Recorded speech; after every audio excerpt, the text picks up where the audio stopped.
Ration card Holi रे ration card धारी को गुड न्यूज आसिला। चाउल चीनी सह मिलिबो एही जबरदस्त लाभ। सरकार राशन कार्ड धारी एक ट्रेजरी खोली जार उद्देश्य हेउछि गरीब लोकों को सहायता करबा। जदि आपणकर एक राशन कार्ड अच्छी तेबे एही वीडियोटी खास करी आपणक ही पाई, कारण अनेक चमत्कार योजना सरकार द्वारा परिचालित होउछि जार लाभ बाबद शुणिले खुशी झुमी उठिबे आपण। जदि आपणकर अंत्योदय कार्ड अच्छी तेबे आपण कहीं गुड न्यूज आसी। अंत्योदय कार्ड रे सरकार अनेक प्रकार सुविधा जोगाई देउछन्ति। एहार लाभ लोकमानक पाखरु बहु परिमाण में पहुँचुछि।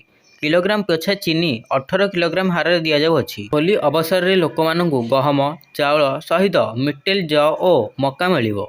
आपण मध्य सहजरे एहार फायदा उठाई पारिबे। आपण 18 टंका 1 किलोग्राम चीनी पाई पारिबे। आपण 29 मार्च पर्यंत अंत्योदय कार्ड सहजरे बम्फर सुविधा पाई पारिबे।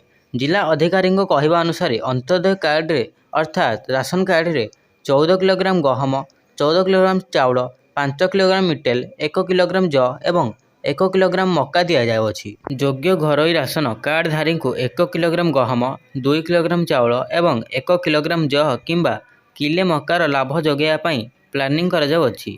खाद्य जोगाण अधिकारी कहवा अनुसार जदि कौनसी राशन कार्ड धारी पुनः राशन लाभ उठाई पार नाहांती तेबे चिंता करंतु नाही। गरीब लोकों को आराम देवाई केंद्र और राज्य सरकार बहु परिमाण राशन बंटन करुछंती। मागणा राशन एवं मध्य केंद्र सरकार द्वारा बंटन करा जाउछि, जार लाभ लोकमान द्वारा सहजरे उठाई पारुछंती। देशर प्राय 80 कोटी जनसंख्या मागणा राशन लाभ उठाउछंती।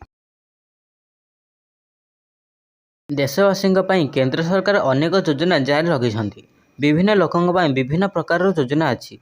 केतेक योजना महिला मानक पई अटे और केतेक योजना पुरुष मानक पई एवं केतेक वृद्ध मानक पई।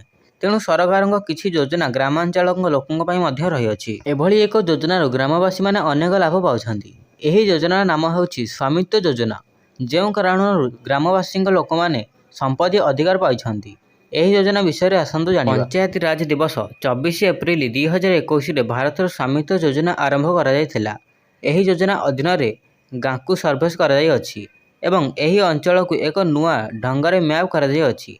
एहार ग्राम पंचायत मंत्रालय रे एक योजना एही योजना अधीन रे भारत ग्रामांचल को एकीभूत करबा एवं संपत्ति समस्यार विस्तृत एवं निरपेक्ष समाधान प्रस्तुत करने लक्ष्य रखिछि। एही स्मिथ अधीन रे अधिकार रेकर्ड एवं टाइटल ट्रेड सहित संपत्तिर आईनगत मालिकों को दिया जाय यथा हेउछि एहा उपार जमीर मालिकाना अधिक पाइथाय।